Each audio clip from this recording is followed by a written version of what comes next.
Welcome everyone to episode 23 of the Deejay and Hale Show. I am Brandon the Heel.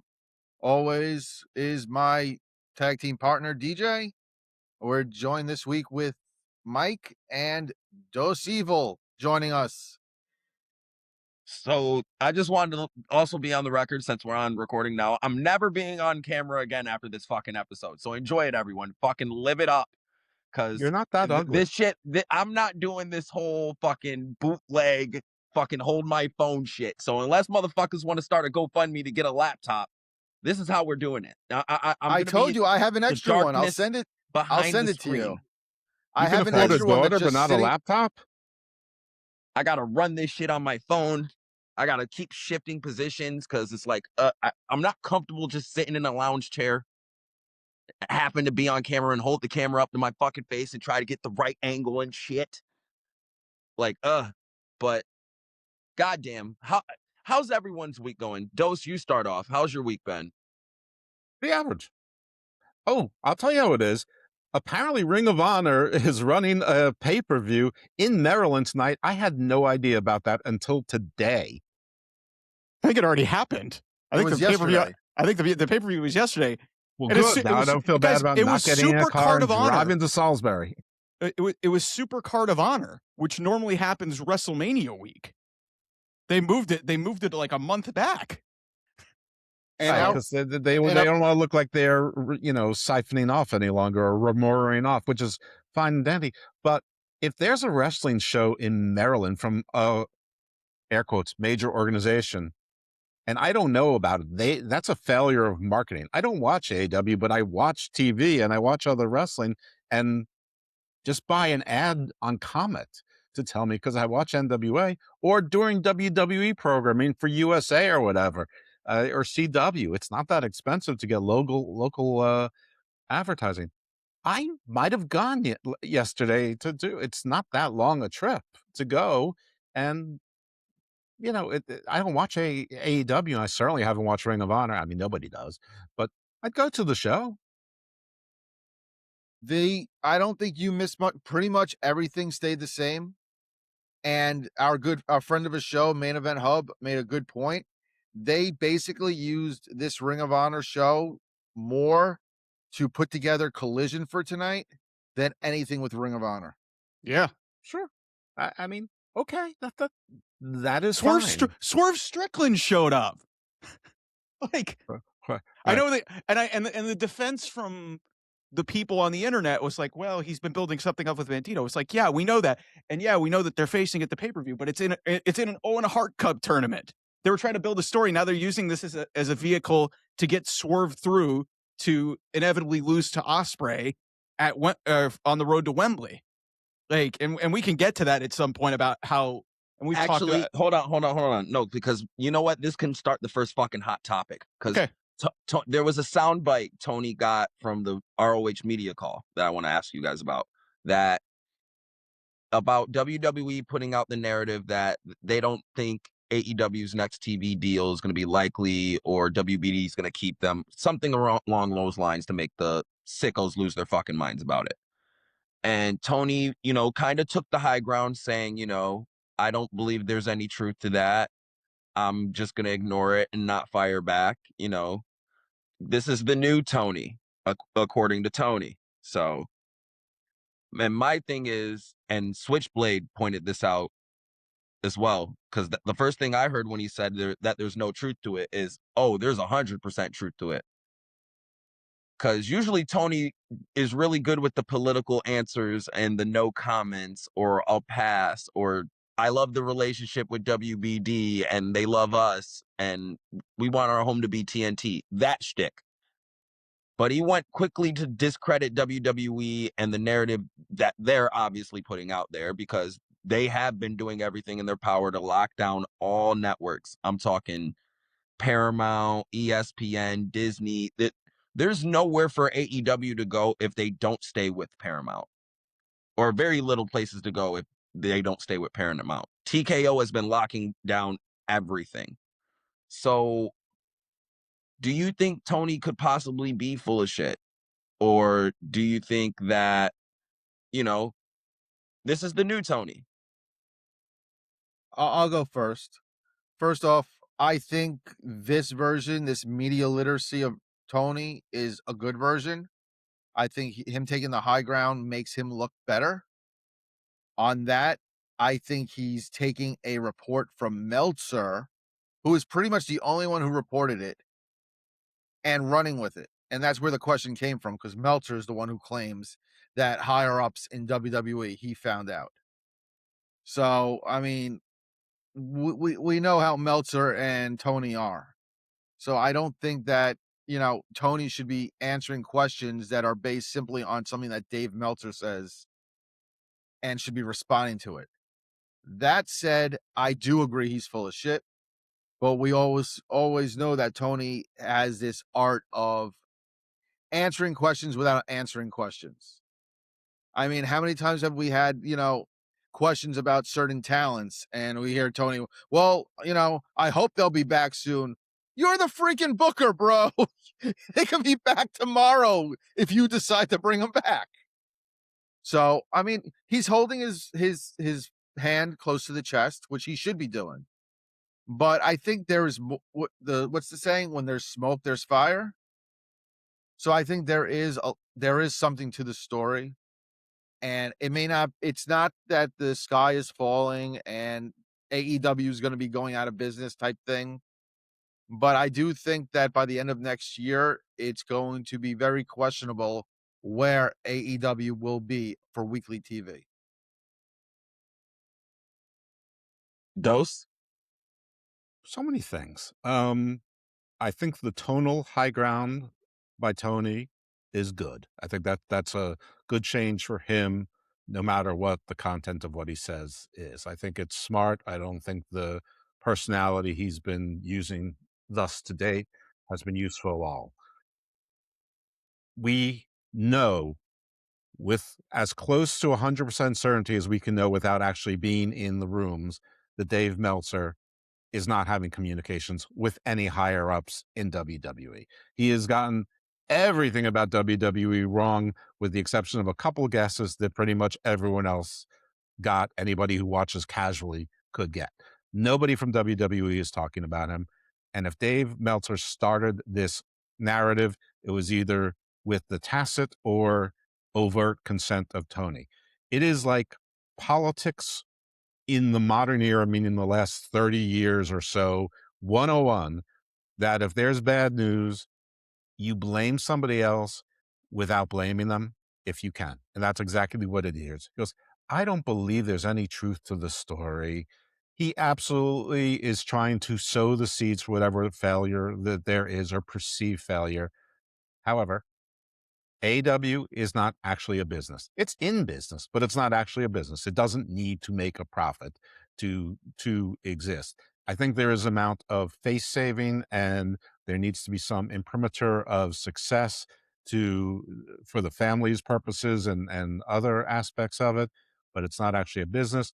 And there's nothing that I can add to this that Niccolo Piccolo hasn't written in short form novellas time and time again, including posting something either today or yesterday, which explains the media landscape and what is and isn't leverage and who buyers are and aren't and why. So just, check out Niccolo Piccolo. Don't expect him to necessarily follow you back. I'm one of the few people he did. But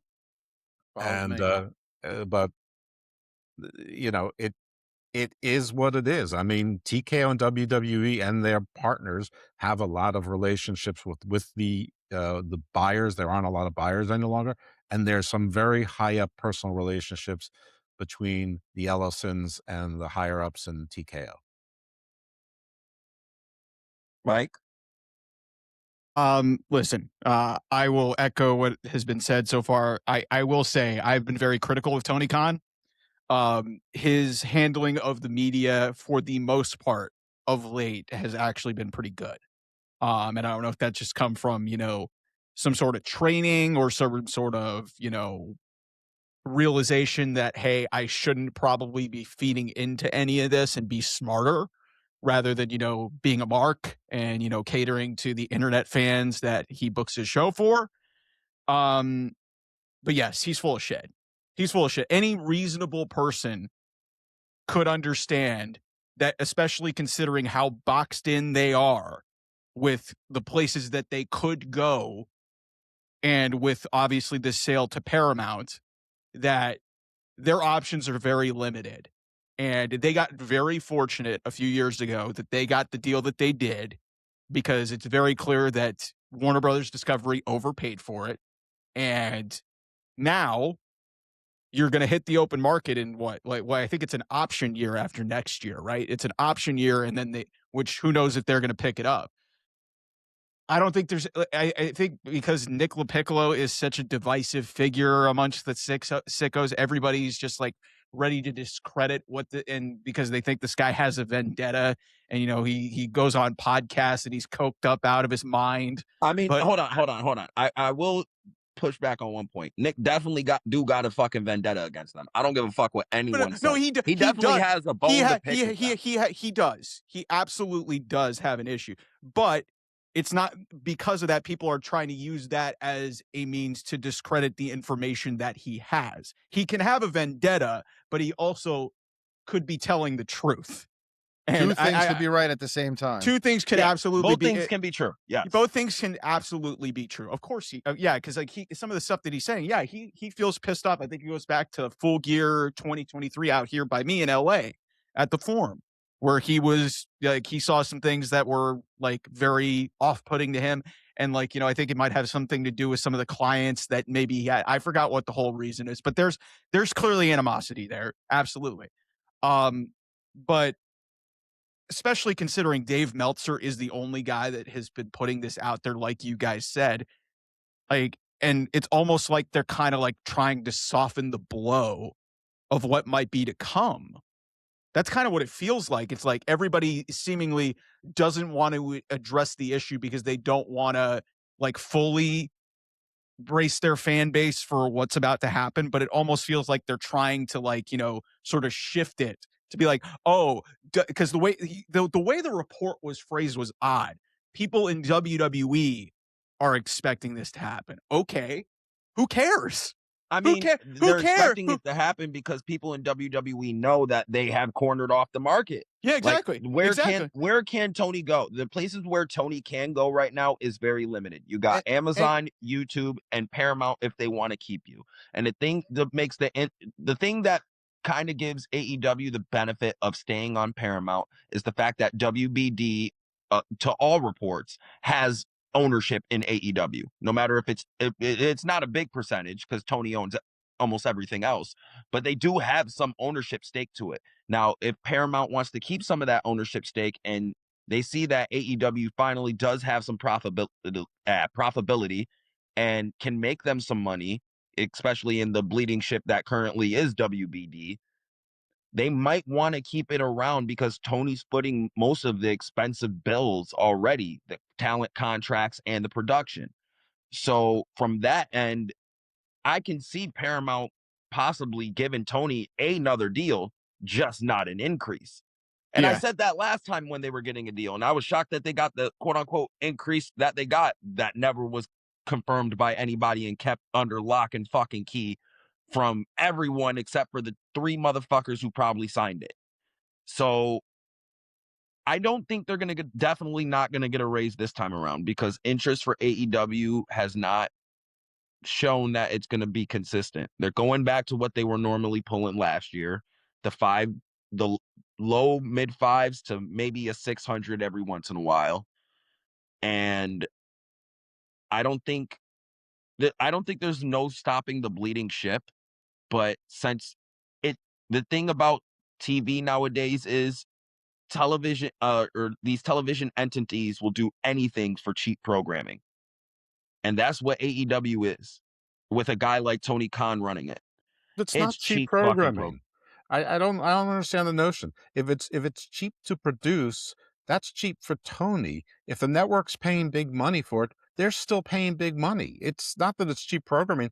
It only matters if you think that that's the difference between the entity continuing to produce and not continue to produce. I dispute that AEW is cheap programming.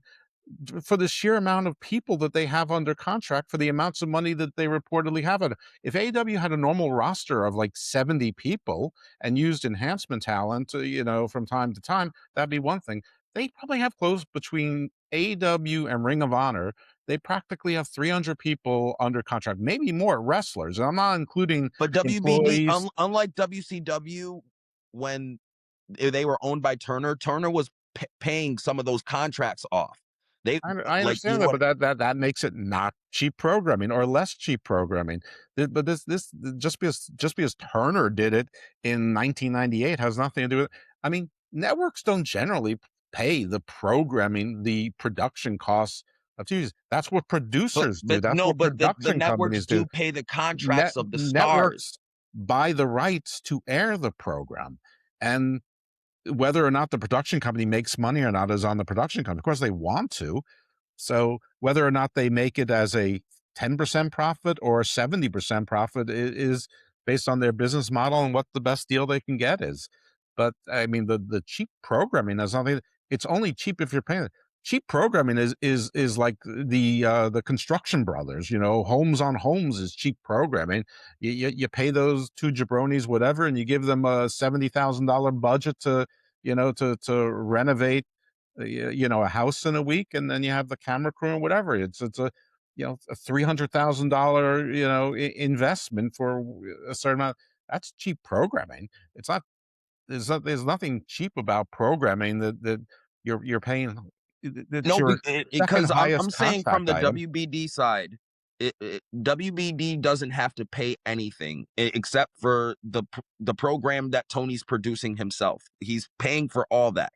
They don't have to pay for the stars. I think for this deal specifically, they just started paying for marketing.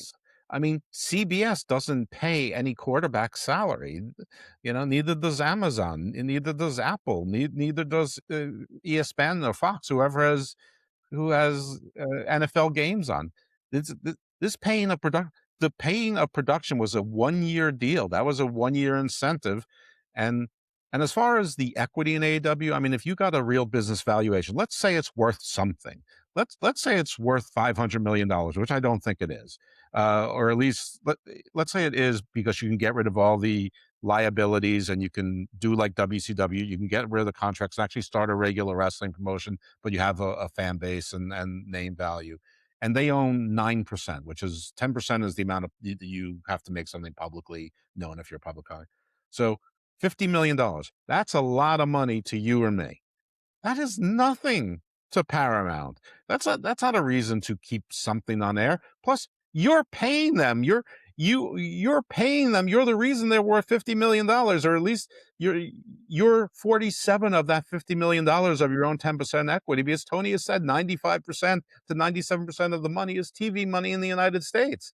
So you're creating your own equity. I mean, it's sort of a conflict of interest to not do anything. I don't know why Paramount wants any part of this, because if they look under the hood, and if they're smart, they'll also ask to look under the hood of Ring of Honor, because I don't guarantee, but I strongly suspect that a lot of expenses that AEW calls AEW expenses, they're putting under Ring of Honor expenses. And I damn well know, not to the again, I don't know, but I strongly suspect that when Ring of Honor was doing shows on AEW television in the same taping, that all of those expenses were being attributed to Ring of Honor Acquisitions LLC, as opposed to AEW Holdings LLC, or whatever the name of the two different LLCs are.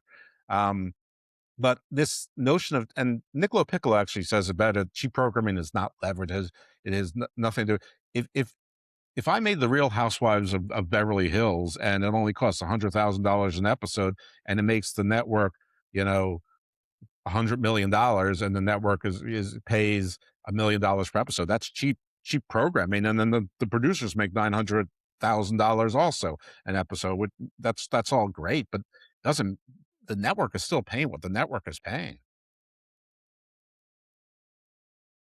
Mike? All I'll say is, like, the problem that we've got with specifically, here's the thing. Like, while we're talking about Ring of Honor, what has Tony Khan done that has really elevated that brand, because there was a lot of excitement when, like, because Ring of Honor has been kind of a staple in wrestling for a couple of decades. It has been, like, some of the best stars that we've ever seen across WWE, even AEW, came from Ring of Honor. Bryan Danielson, CM Punk, Adam Cole, Young Bucks, like all these names have gone through Ring of Honor. And it just feels like Tony Khan, and I understand that he's got a lot, he tries to be hands-on with just about everything, and he doesn't delegate very well. I just look at that brand and I don't know what has he done? Like, and they spent like 2 years trying to get a television deal, and I can't even remember if we talked about this on the air, or we were talking about this in the sound check before we started. It felt like they're just using Ring of Honor as a vehicle to kind of advance AEW television. It's like they're NXT or they're Evolve. Like, so I think they're doing that because they're anticipating. That's why another reason why I wanted to add that Tony was full of shit. I just forgot with all the conversation.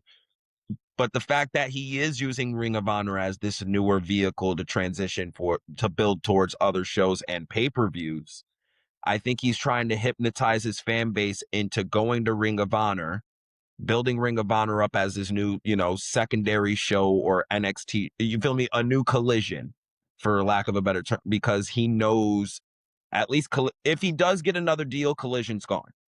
They're not paying for Collision. Collision's a dying show on a dying night in a dying time slot. It's a 2-hour rampage. That's what it is. Yeah. It's a 2-hour rampage. And it's I'm just speaking in terms of if Paramount keeps them and renews them. Because again, I'm from the standpoint of, I doubted the deal last time. I'm not going to doubt it fully again. I do think AEW can get a renewal with Paramount, the Paramount company, especially with the equity Paramount or the new parent company will have in AEW. With them going on the trend towards profitability, not saying definitely, but towards. And again, one of my arguments was cheap programming. Dose doesn't agree with it. We can agree to disagree.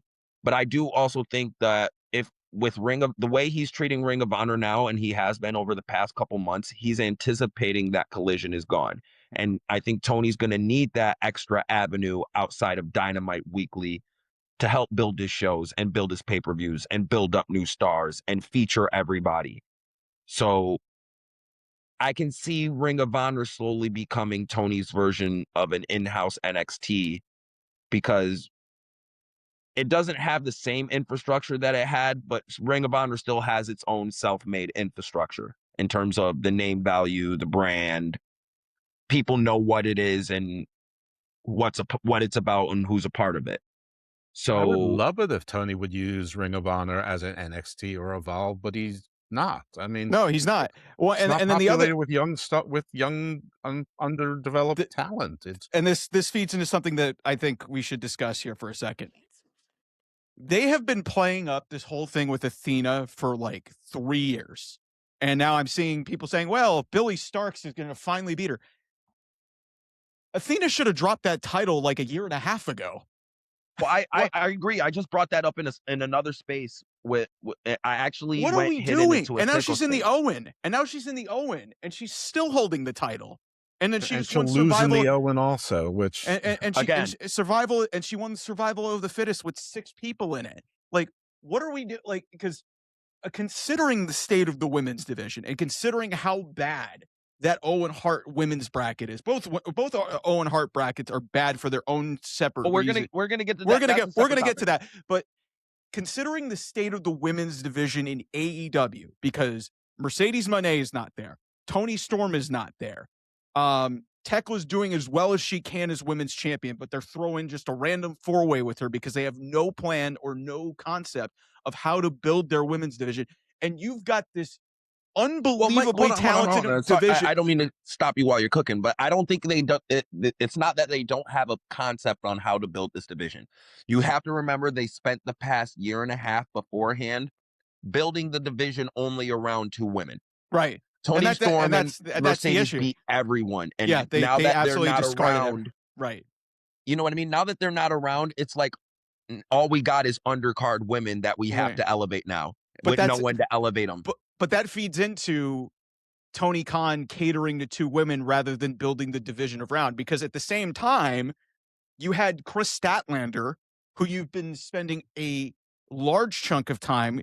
The audience has gotten behind her. You finally give her the championship, but you give it to her with no build in a 4-way, pinning Toni Storm. You have her beat Toni Storm again. You have her beat Mercedes, and nothing came out of that. And she just lost to Tekla. And now we're doing the same thing with Tekla. So, yeah, what you're saying is true, but also at the same time, it's just like Tony has had this problem with his women's division where, like, especially when Mercedes and, you know, Tony got over big, he is he's brought in all of these other women and nobody's been able to be elevated. Like Megan Bain's a good example. Like Megan Bain's been thrown in a tag team and she should absolutely be in the discussion for going after, because Willow Nightingale is another problem with this. She won the TBS title. She beat Mercedes in this big, like, moment at the end of the year. Willow's done nothing. So yes, the whole concept of the fact that, hey, they've literally just totally just destroyed the women's division because Tony and Mercedes beat everybody to just face each other at Wembley in Texas last year. And now neither one of them are there.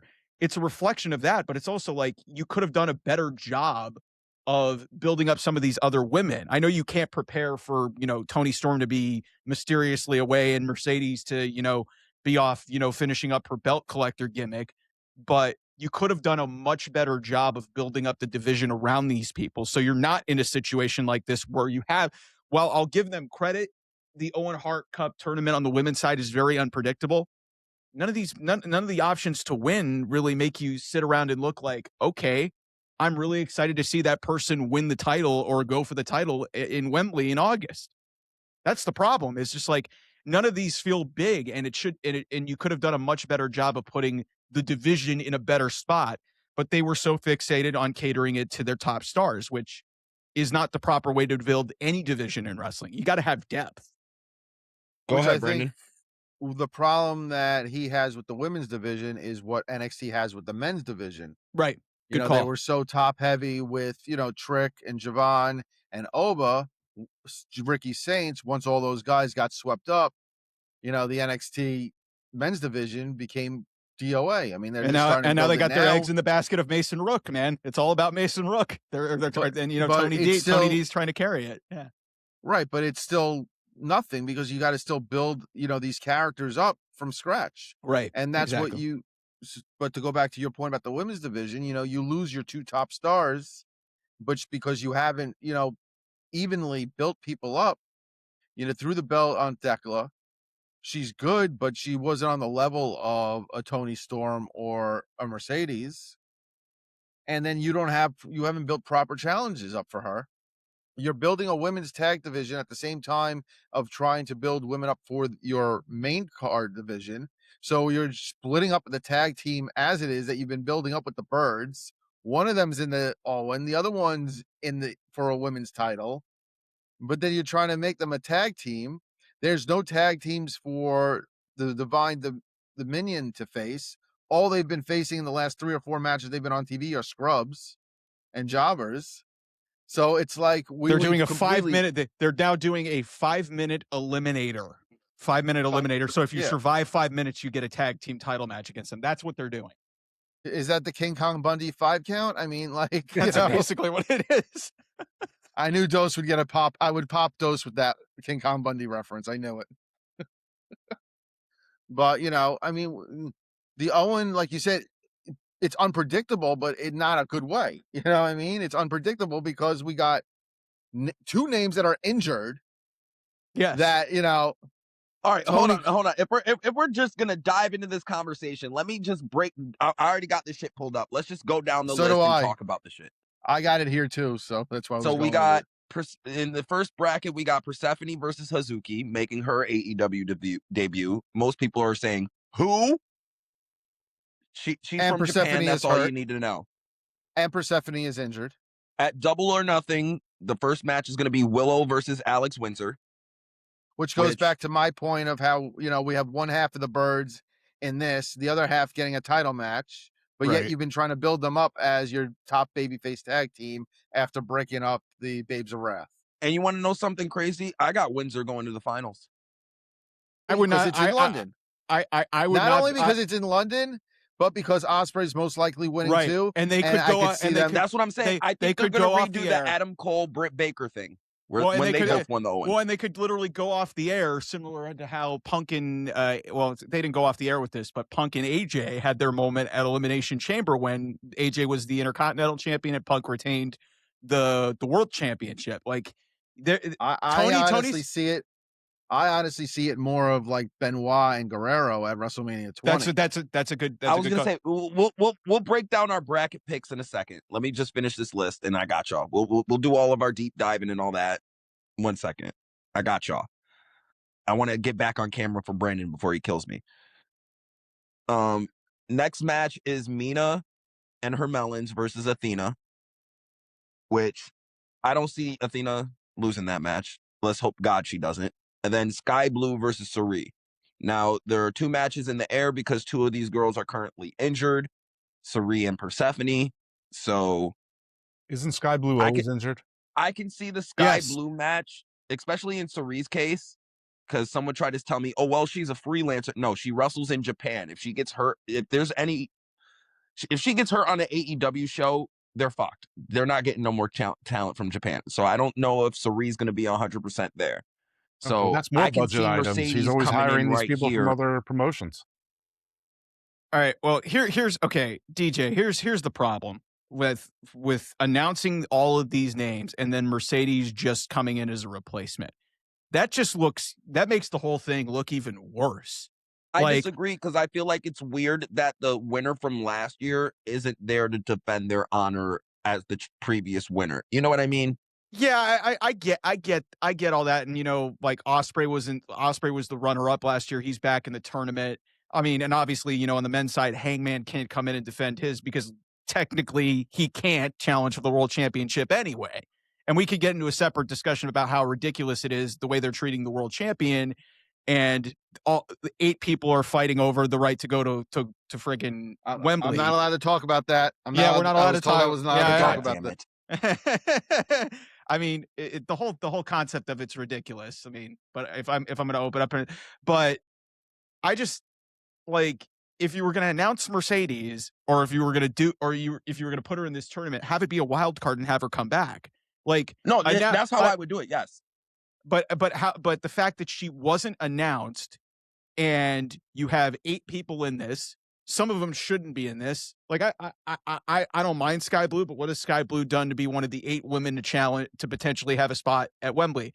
Then you've got Brandon. I'll give you 2 words: that ass. Yes, that's what she's done. That's the same. Better question. From all that aside, from a in story logical standpoint, why would Sky Blue fight Thekla when they're aligned? I'll answer that question for you. That ass. Yeah, that's why. Yeah, motherfuckers will pay to see that booty. Goddamn right, I'll pay to see it. But that booty belongs to Kyle Fletcher, ladies and gentlemen. I don't that booty belongs to us all for now. As long as she's a contracted AEW talent, it's for all of us. Okay. But you'll be more happy when she's not, because she'll probably jump to OF. So then Yes. Exactly, and I'll be her first subscriber. But to quote a certain Canadian, if I could be serious for a moment, it just from a logical standpoint, why you have her in a tournament to possibly face someone she's aligned with? They've shown this isn't like a Don Callis family situation that you've seen a little bit of cracks. They've been on the same page. So it just makes no sense to have her in there. Like you said, Suri's injured. She's announced a neck injury, and Tony's like, well, I plan on having them deeper into it's only 4 matches. How, and you're having one at the pay-per-view. So how deep are we going to go? Because this tournament has to end in July. It has to end at the end of June. Yeah. So do injuries get worse the more you work? Yeah. And I hate the fact that, the tournaments that AEW do last so long. The C2 lasted 2 months. It felt like, what the tournaments are supposed to be like round robin. You're supposed to, bang them out. And, we take like 2 months to do a tournament. Like, what's the point of a tournament when you're supposed to like go into the next round injured? Like the WrestleMania 4 tournament. What's the point of the rest of the show if it's featuring all tournament? Yeah, right. That I also don't like that, especially considering how Double or Nothing has been built. I don't like that they are basically masking the card up with 3 of these tournament matches. You've got 2 men's ones. Granted, both of them have some sort of a story to them. Like, the Joe Ospreay one has kind of like a little bit of an underlying story with the the Ospreay dynamic with Moxley, which is, kind of getting more interesting. It's still, we're still trying to. Don't lie. Don't fucking lie. It's just like I'm more curious. It's dumb, but I'm trying to, see where they're going. But I have no faith in them to have some sort of a satisfying payoff if that would make any sense. But at least Ospreay and Joe has something there, but I don't think they've built it nearly enough up to be a pay-per-view match. And now they're just throwing the Owen Hart Cup tournament tag on it, which is a little bit annoying. And then Swerve and Bandito, first of all, that came out of nowhere. Now you're putting that as a tournament match. And then Willow and Windsor are facing each other in a tournament match. So what? That's a third of your card that's made up of just tournament matches. And it tells me, oh, okay, well, you had a little bit of a story with some of these things, but it's like, okay, you're using a tournament that's going to be over in a month, and then you're going to have the finals at the next pay-per-view. So that's not only the next pay-per-view, the pay-per-view that's usually your worst pay-per-view of the year. Forbidden Door, yeah. Let's be honest. Let's not sit here and not nail the head or nail the hammer on the head. Hit the nail on the head, Jesus.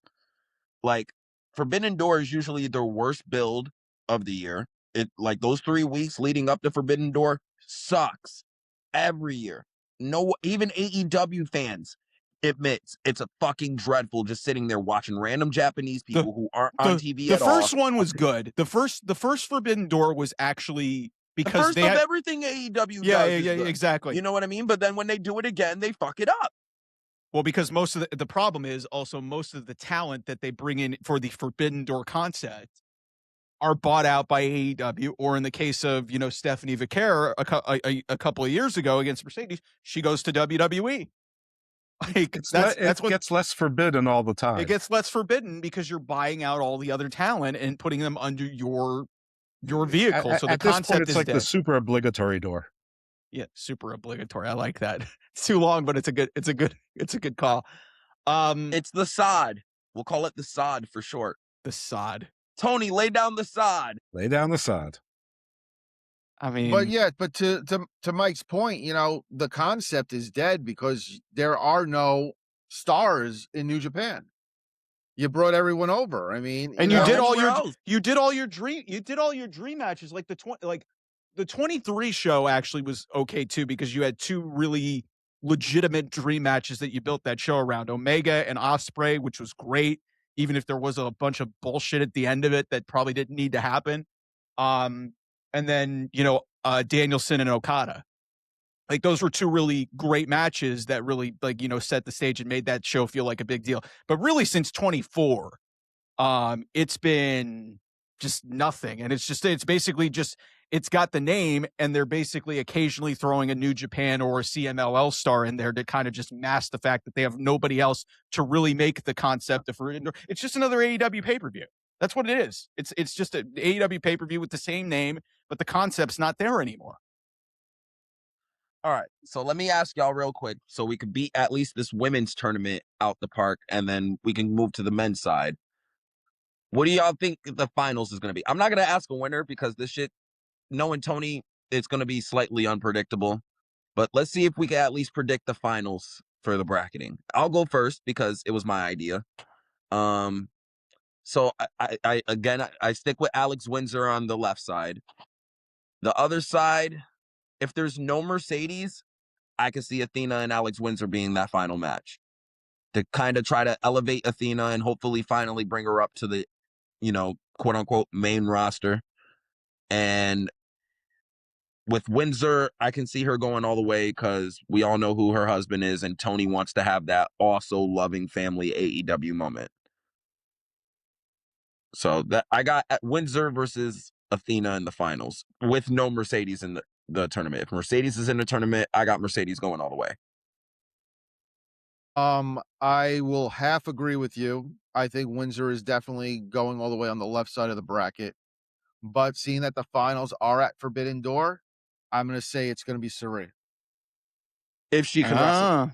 Okay. Right. But it is also, I'm also taking the fact that it is at Forbidden Door, which I think is also part of the reason that he did throw in two, a Stardom girls on each side. So you kind of like, people think that might be it.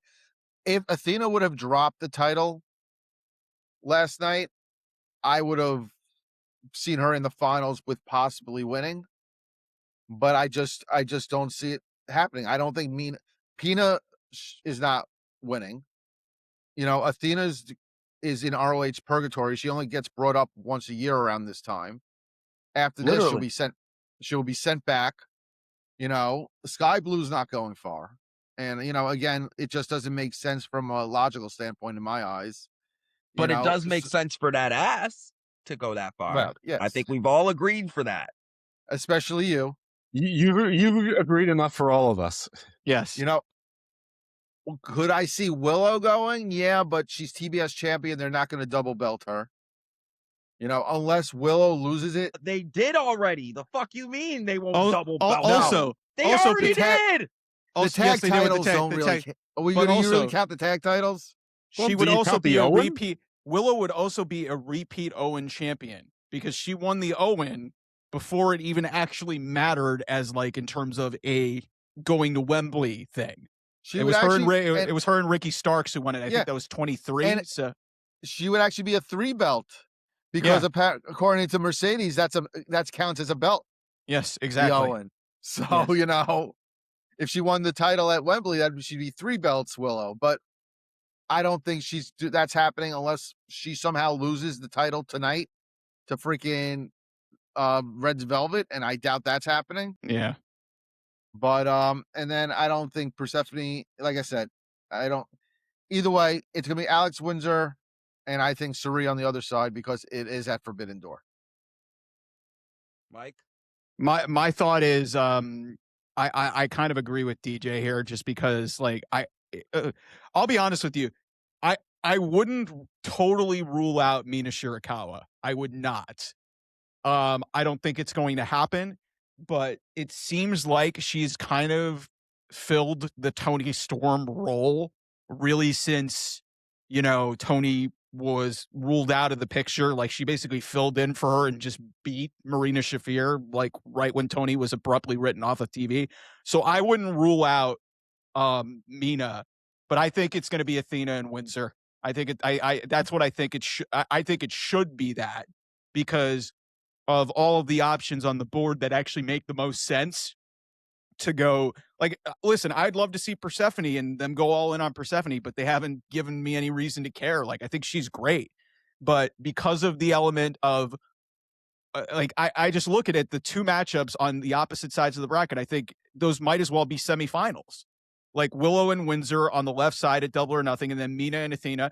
I think whoever wins either one of those matches, those are going to be the ones who represent those sides in the final at Forbidden Door. I like Brandon's idea of, hey, Cirie, coming in, obviously having the injury and then coming in and ultimately being in the final to potentially have a shot to ultimately win the tournament. But the way I look at this, it's just from a logic perspective, I just think, those two matchups, Willow and Windsor and Mina and Athena, that just feels like those are the two that I think, those are the 4 names that I look at in this bracket that whoever wins those matchups, they're going to match up in the final. And whoever wins that obviously is going to ultimately go to Wembley. I don't know who the hell the champion's going to be, because that's a whole other argument. Because Mercedes, which begs the question, what the fuck are they doing with Mercedes? If Tech, and I totally agree with you, Brandon. It absolutely should be Tech. Hold on, I can answer that quickly. Since she's back now, you can kind of actually finally pay off her and Camille. That's something you can do with Mercedes if you're not featuring her in a marquee match. That's at least an angle people will somewhat give a shit about. The her and Camille angle, Camille finally getting her revenge, Camille telling her, bitch, are you stupid or are you dumb? Wait, do you really believe people are going to care about that? Honestly. No, but I have to pretend that AEW fans are going to be better than me and will care about it. I mean, they didn't even care. They didn't even care when Camille came back. They were like, "Why the fuck is she back?" Yeah, but like I said, I'm with DJ. I think it's going to be Windsor and Athena. That's what I ultimately think it's going to be. But like I said, I could see it being Willow and Mina. I could see it going the other way. I actually quite like what Brandon's throwing out there. I just don't think that Tony is going to make a final of a tournament for his top prize with somebody that's not under contract with him, unless Sari is signed mysteriously to an AEW contract. I just don't contract. Let me stop. I just don't see him progressing somebody that isn't one of his talents to a tournament final. But I like that idea. He's done something like that before, and as long as it's one of his contracted talents win at the end, what's it matter if it's in the finals? It's Forbidden Door. That's the whole point. It's supposed to be, which is why I'm open to potentially seeing it happen there. But maybe she is under contract, and maybe that's why she's in this tournament, and that's why we're leaving the whole thing open of like, oh, she's injured, but she can still come back. So it's on the board. Like I'll give them this. It's damn sure unpredictable. Which is something that in these tournaments they don't do. And on the men's side, they did a horrible job of creating any unpredictability there. Well, let's get Dos Evil's take on the women's before we jump to the men's. So I've been texting with my best friend, Mr. Thomas from the Boom My Fight Club. My best friend, everyone listening out there, Mr. Thomas. I haven't watched AEW in about 2 years, so I don't know any of the stories. I didn't know Mercedes was back. I figured a good time to bring her back would be after the Owen, and she steps in, after it, or she comes back at All In Wembley at the end to make a scene that she's coming after whoever wins that title. I'm just going to go with everyone else, what people have said, that because Alex Windsor is British and because she's with Will Ospreay and everyone's predicting that he wins, that she wins too, to do the couple thing, and that she wins in their hometown. Tony is sort of into the win in your hometown. I don't think that she sells tickets in her hometown. I'm not even sure that Will Ospreay sells tickets in his hometown, but that doesn't matter because AEW is not really a business. So I don't see how Mercedes comes back to lose anything. She just was super generous by losing 13 titles and nobody knew that she had, that Tony paid the entire fee for her to go and get, and then paid the entire fee for her to go and lose. Nobody can name all of those promotions. She can't name all of those promotions. And those also were paid for by Ring of Honor Acquisitions Company, LLC, I'm sure. So I'm going to go with Alex Windsor to win over. Athena sounds right because they're going to make her seem semi-important until they show what they really think about her, that she doesn't win anything big, and goes back to having this record-breaking Roman Reigns-like title reign on Ring of Honor, some of the greatest TV matches ever to be seen, not on TV. I don't know who's going to win on the men's side. I don't honestly care, but it seems to be built for Will Ospreay. Will he be able to walk by then? Who knows? There's 2 weeks, so God knows what could happen with this guy. He's brittle. But for a guy who doesn't watch AEW, I've been talking a whole lot, and people saying, "Why you talk about the TV and why you talk about Ring of Honor?" I mean, I know enough about things outside the stories in the ring. I just don't know anything about the content of the television shows. So, well, in your defense, there aren't much stories anyway, so you're good to go. Well, that's kind of why I stopped watching. So, I mean, literally, we've had 5 world title matches in the last 4 weeks, and it's just people coming out saying, "I want a title shot." I hear the bangers. We got a guy who's getting a title shot tonight who hasn't been on AEW TV in 4 months, but he said it. I made a challenge on Twitter today. I wonder when I'll get my title shot. Yeah, I mean, I could have driven down to Collision, which is also in Salisbury, Maryland tonight. So I couldn't go to the Ring of Honor, Supercard of Honor. I don't think I'd go to Collision, but I mean, I could have stayed the night and gone to both. It's Salisbury, Maryland. It's not exactly like I'm going to Miami Beach or something. Yeah. But let's move on to the men's. So you got it, or you want me to read it? I got it. I got it right here. All right. I'm kidding. Yeah. So at Double or Nothing, on one side we got Samoa Joe against Will Ospreay, and then Mark Davis against Jungle Jack. On the other side, this match happening at Double or Nothing as well is Swerve against Bandito, and then Claudio against Brody King. I mean, I think it's pretty obvious the finals is going to be Will and Swerve. You know, there's actually a history and a story between them two. Yeah, Forbidden Door, a couple of years ago they faced each other, so they'd run that thing back. They were also a team that took away the EVP status last year at all in from the Bucks. So, you know, at least there's something with that story. Will and Samoa Joe has a bit of a story since he's been back, because Samoa Joe's been trying to get him to jump into the ops instead of him going to the Death Riders. So, you know, obviously the Swerve and Bandito they started a story a few weeks ago with a vignette. He did that like attack last night, which I compared to when Seth Rollins showed up at TakeOver to come after Triple H from a few years ago before their WrestleMania match. I didn't have as much problem of Swerve showing up last night than other people did, by the way. I think Claudio and Brody could be a really good match. I think Brody will win. So I think you'll get a rematch of Swerve and Brody that we had. What was that? At not Dynasty, but what was Revolution? It was Revolution, yeah. And then we got Mark Davis and Jungle Jack. I think Mark Davis is going to win that simply because Jungle Jack's probably going to eventually get the national title back from him. So they have to have Mark Davis get the win over him for the babyface to get it back. Plus, I don't think they're going to do, you know, babyface versus babyface matches or heel versus heel. So, you know, if Will wins, it makes sense for it to be Mark Davis. Lastly, Mark Davis has history with Will Ospreay. There you go. Because they were Aussie Open. This bracket makes a lot more sense from a storyline perspective than the women's, because there are stories all there. But I just feel it, you know, I mean, everyone knows Will's winning it. That's been bookmarked for the last year. So there's really no surprises here, you know, but banger after banger after banger, as Sheamus would say. So yeah, it's pretty obviously Mick Foley's going to come, and him and Brody King are going to start a new faction called FICE or F-ICE, and there we go. I mean, that's a new route for them to go. I mean, everybody seems to think that Mick Foley's going to be doing something with Darby Allin. Yeah. So hey, because they're both hardcore reckless people, and people have foolishly compared the title win that he had.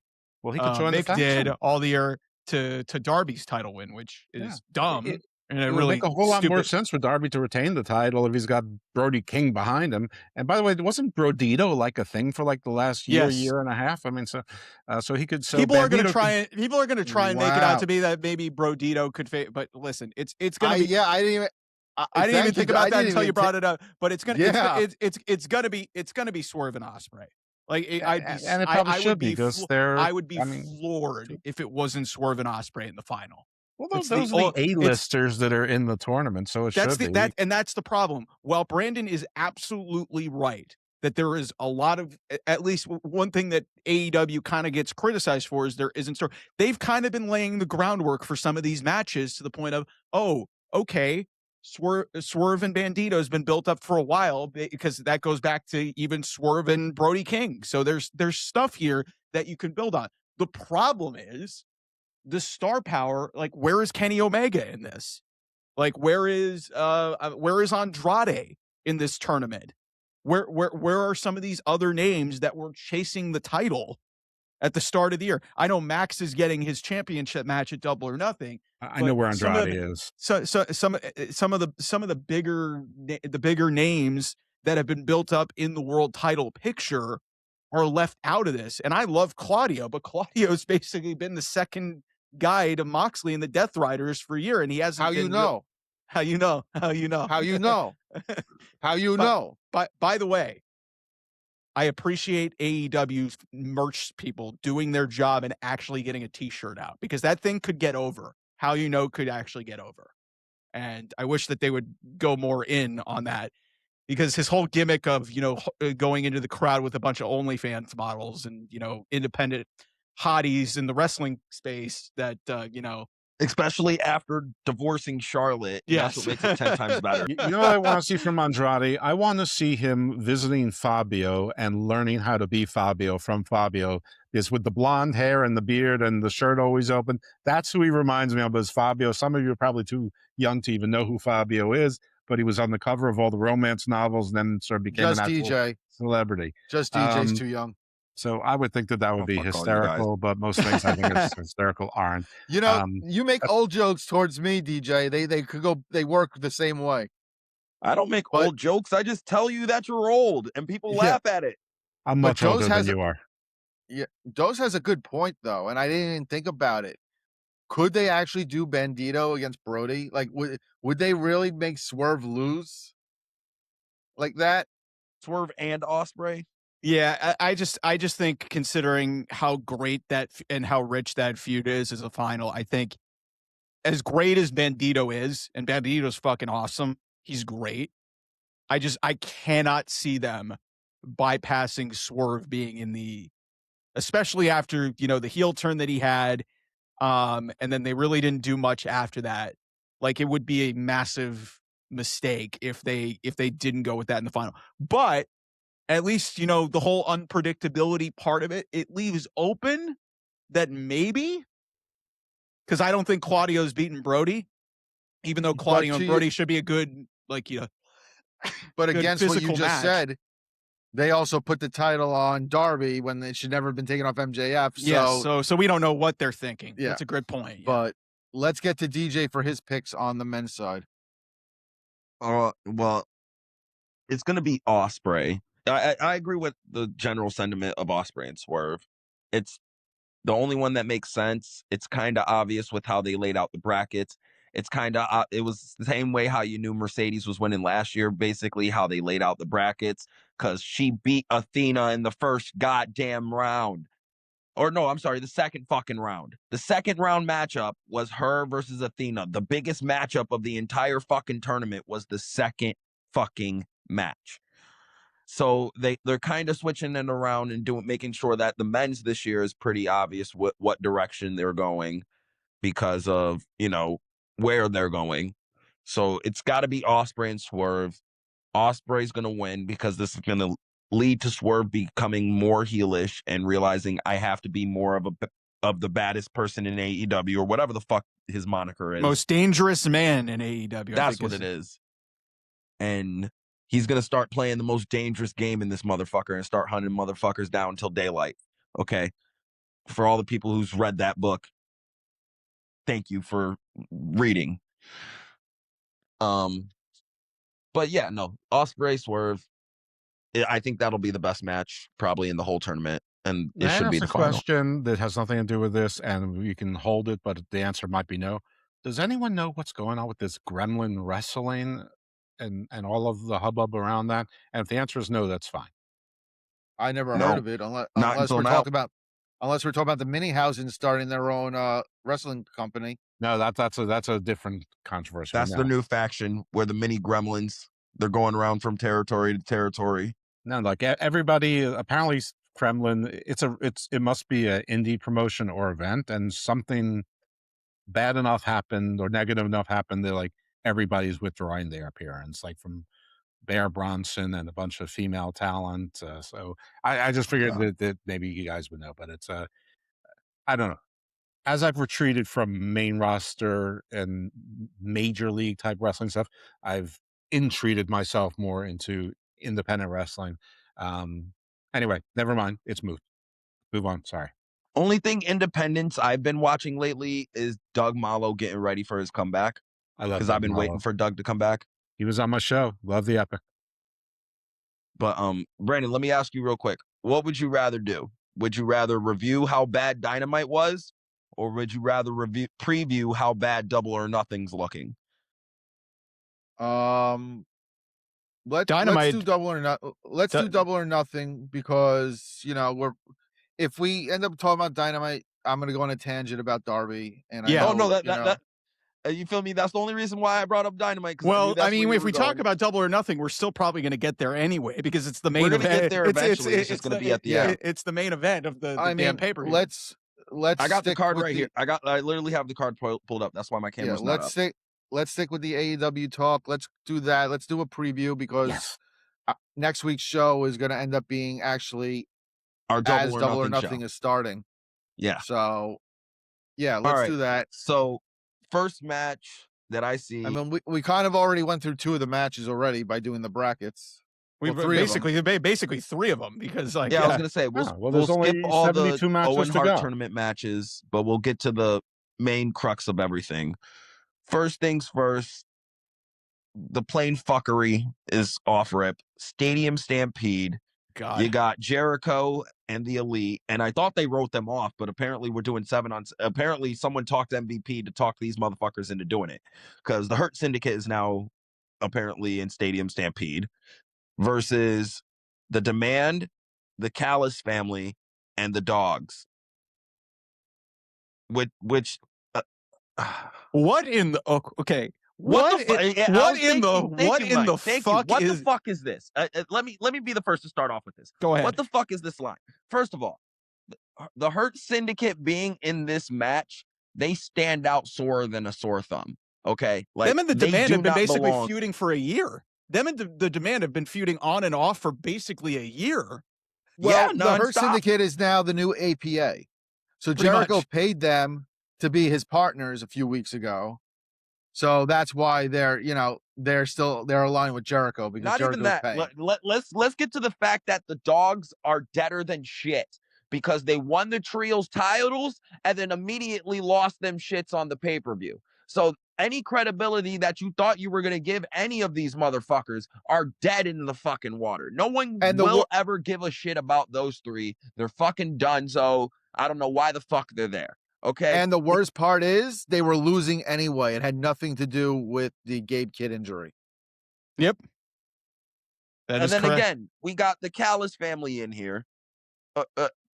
Mark Davis he never wins anything. He just beats Jack Perry. And then the next because of Ricochet. Callis family could populate all the arena. They could buy all the tickets and fill the place out. So can we all agree this is just a match to get people on the card that Tony had no fucking place for? That's absolutely going to be a clusterfuck. Can I add, though, that 49-year-old Bobby Lashley, who's got gigantic muscles, this is exactly the kind of match that rips all of them. Let's not call this shit a match. Okay, this isn't a match. This is 14 jackoffs going out in the middle of a fucking arena and play fighting in front of people for their own entertainment and hoping the people are entertained by it too. Right. That's what the fuck this is. Well, this it's isn't basically this isn't wrestling. This is 14 jackoffs in this case because any motherfucker who agreed to be in this match is a fucking jackoff and an asshole. And this isn't wrestling. I'm sorry. This is not wrestling. Well, and they basically have done this every single year really since 2020 with the Stadium Stampede. Except they add more people every year. They add more people every year.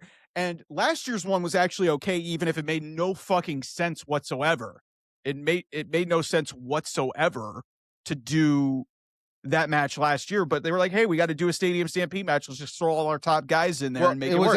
It was actually Anarchy in the Arena. But now they're in the tennis stadium, and it kind of logistically. So it is Stadium. It's the same match, just a different name. Yeah, exactly. So that golf course thing didn't replace Anarchy in the Arena. Well, no, obviously not. No, it did not. I think the bigger, broader issue none of us is addressing is that AEW has over-prostituted the multi-man garbage match. Let's be honest. They have over-prostituted it, overdone it. It's been done too many times. It's too much of a reoccurrence of a theme, and it's fucking done.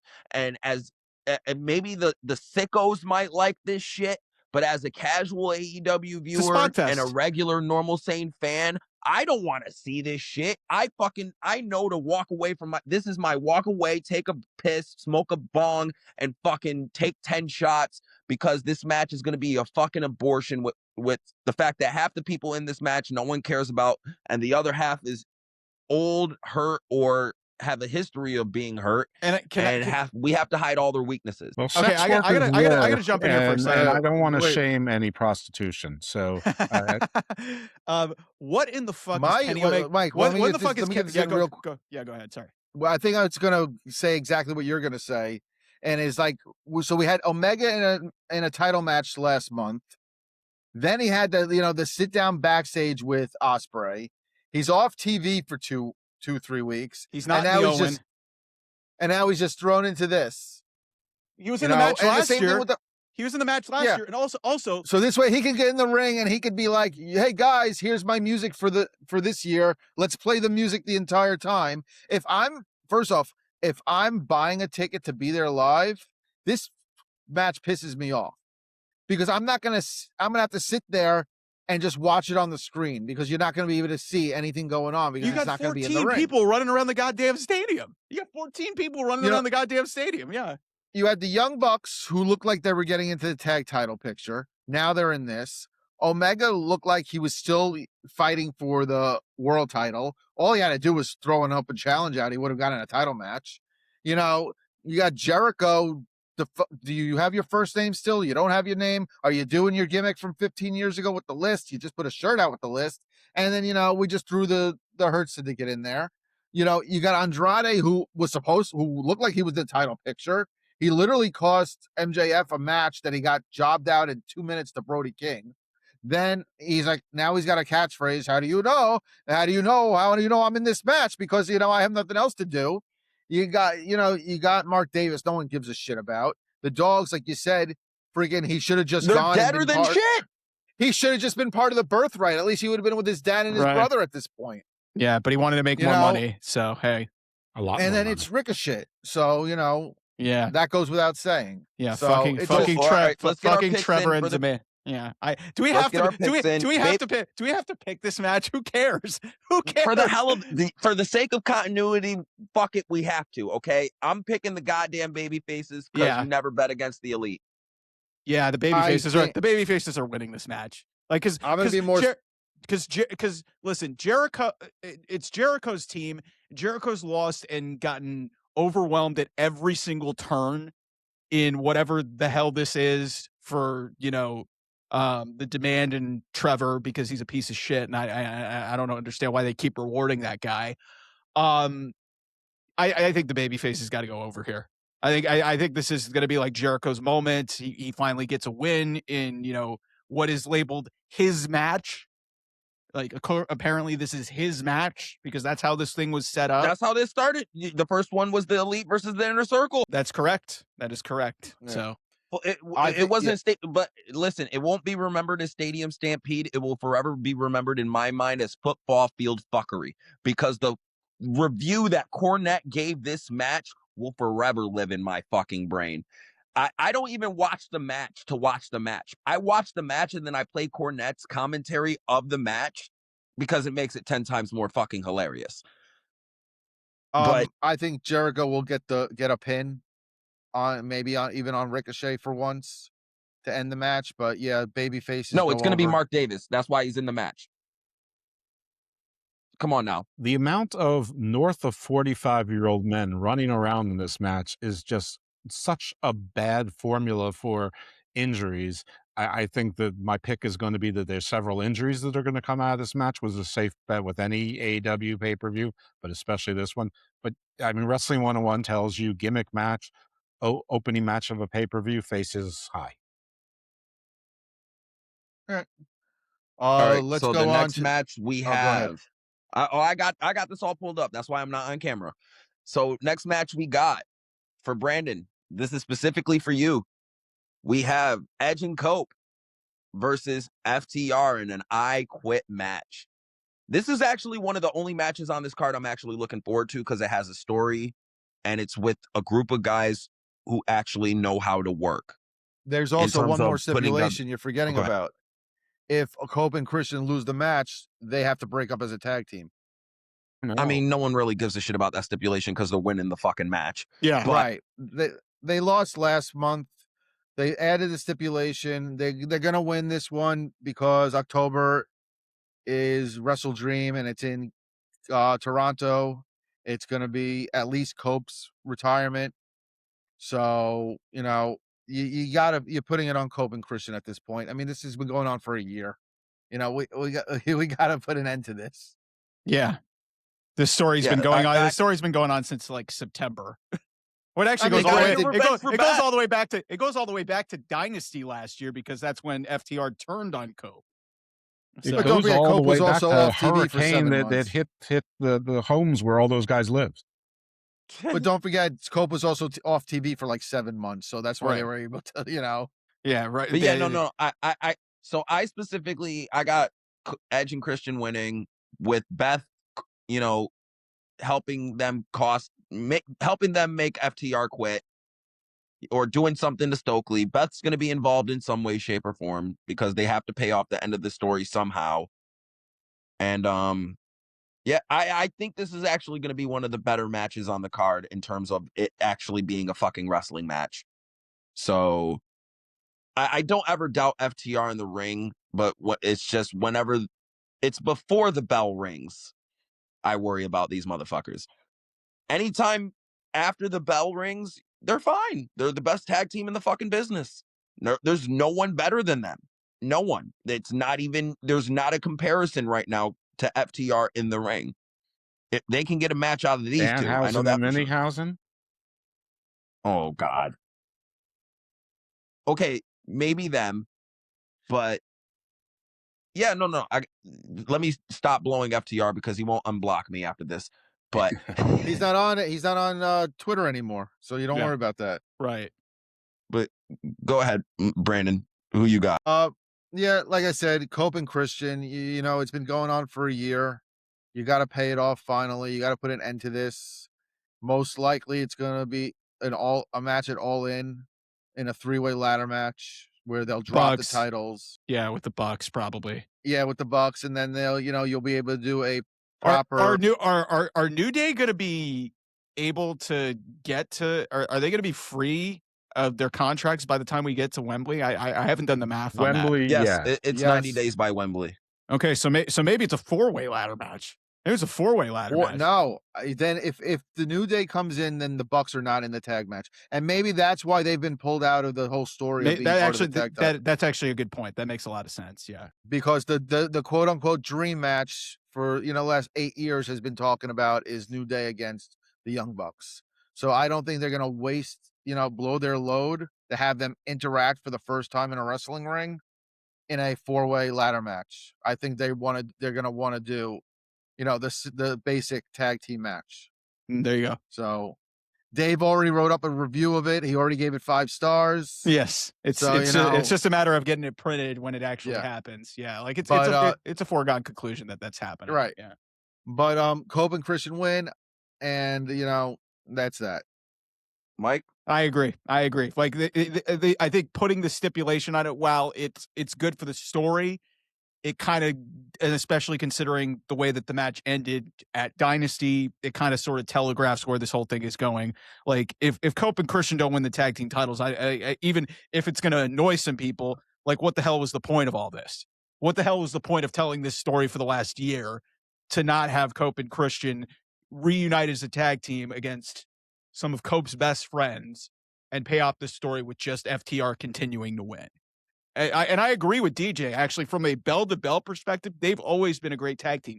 It's just a lot of the nonsense that's gone on with their promos and stuff, and it just makes them unwatchable. But when they're wrestling, promos, the outside of the ring interaction, Cash getting arrested, Brandon going face to face with what was that, with Cash, or was that with both of them? Okay, so like, listen, if Cope and Christian don't win, I don't even know what all this was for.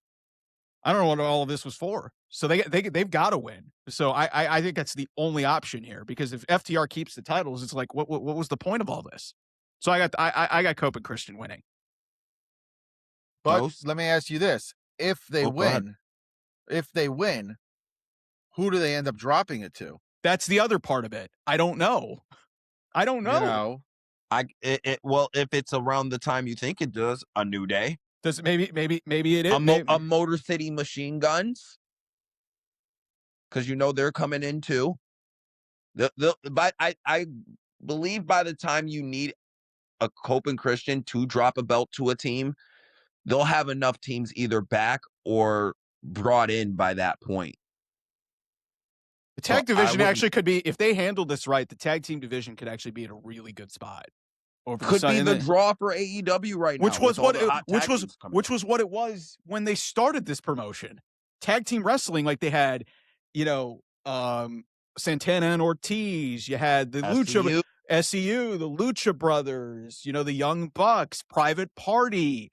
Like, holy shit, man, the tag team division. And then they had a little bit of a resurgence with Brodito last year. And now with FTR, as great as they are in the ring, this thing has gone to like a screeching halt. Like they have been stuck in quicksand. It's because they got no one to work with, because everyone's in the trios division. Yeah, exactly. So, but real quick, Dose, what's your pick? FTR or Edge and Christian? I was going to go with Edge and Christian anyway, or Cope and Christian. Sorry. We still all know him as Edge. It's fine. Right. I still am, but since I don't know what this is all about, I don't follow it, but I do know one thing. They like to poke WWE in the eye, Ric Flair, Roddy Piper style. So when you said Beth is going to be involved, I think you're right, Beth is going to be involved. I think they're going to replay the I Quit match with Finn Balor, which made Edge quit, but instead Beth is going to escape from it, get over, and actually cause the win. So instead of causing Edge to quit because Beth was being threatened with danger, she's actually going to overcome the danger herself, because women rule and men rule, and ENC or CNC Dance Factory are going to stand tall. So there you have it. I'm just fantasy booking for a promotion I don't watch. No. So give you the brief summary. 8 months ago, I don't care. FTR turning. I don't need to know a word of it. Save the time. No, but I think Dose did a really good job without actually watching what happened last year and using some WWE stuff to kind of illustrate how this could work out. And who knows, maybe they'll watch this show and book it that exact way. Like, you might have just given Tony a great idea there. So, like, who knows? You're welcome, Tony. All right. So the next match we're going to predict, women's 4-way for the women's world title. We got Thekla versus a returning Sheeta out of fucking nowhere. Well, versus Chris Statlander. Sheeta's actually been her gaslighting, kind of tweener heel. Even if her wrestling hasn't been great, she's actually been okay since she came back. I don't disagree that, but it's just it's out of nowhere. They just done out of nowhere back in the world title scene again. Yeah, exactly. That's like the theme with Sheeta. She'll disappear, she'll come back, world title scene. Disappear, come back, world title picture. Disappear, comes back, becomes world champion. So I don't know. And then I forgot, last one, Jamie Hayter. So I'm gonna go bold on this one. So hear me out, guys, because we're predicting wins or wins, right? Right. Wouldn't it make more sense for her to have beef with her tag team partner and fight her tag team partner for the world title? I think our guy, Aaron loves Hayter. I think our guy, Aaron Loves Wrestling, Aaron Loves AEW, has thrown that idea out into the wilderness of, hey, it's in London. Let's have two London people and tag team partners face each other. Not even just that. I think Tony would do it as his make right for how bad he's done Jamie Hayter the past 2 years. Which I love me some Jamie Hayter, and I know DJ, you will advocate for, like, you talk about Sky Blues, Booty. Oh, Jamie Hayter got some cake back there. She lives in the bakery. No, and Jamie, listen, I love her. I think she's awesome. I think she's just been done so wrong, really, since she got injured in 23, and then they return her on the 0 hour in London the next year, which was dumb, and then they've done 50 feet of crap with her really for 2 years. So and she's terrific. So if Mercedes isn't factoring into this, because I think a lot of us assumed, one, she was going to be in the Owen, and two, she was going to be involved in the world title picture going into Wembley. It's very possible that neither one of those things happen. Very possible. So the reason I'm saying Jamie is because I think a lot of people has this misconception that they thought Thekla was going to be a long-term champion or a long-term solution to the women's wrestling problem that AEW has had over the past few months. She was not. She was a good placeholder. She's a great placeholder. Don't get me wrong. She's done great in the role she's been in. She's had solid matches. Some of her promos have been hit or miss, but in terms of match quality, her go-to thing is calling people dumb bitches. So there you go. Yeah. In terms of her promos have been hit or miss, but in terms of her match quality, she has not been a bad champion. She's been extremely marketable. She's been out here doing press and promo for AEW as the women's champion. So, you know what I mean? I think she's done a great job doing what she's done, but I also think it's kind of run her course because there's no one for her to face at the moment. There's no one there to establish her as a champion. So why not just give it to Jamie and make her a 2-time champ so Jamie can have that belt established for when an Alex Windsor wins it? And you know what I mean? Help push her to the next level. Make her the next big women's wrestler. So when you're looking for big matches down the line, you could put her versus Mercedes or her versus Tony or her versus Statlander.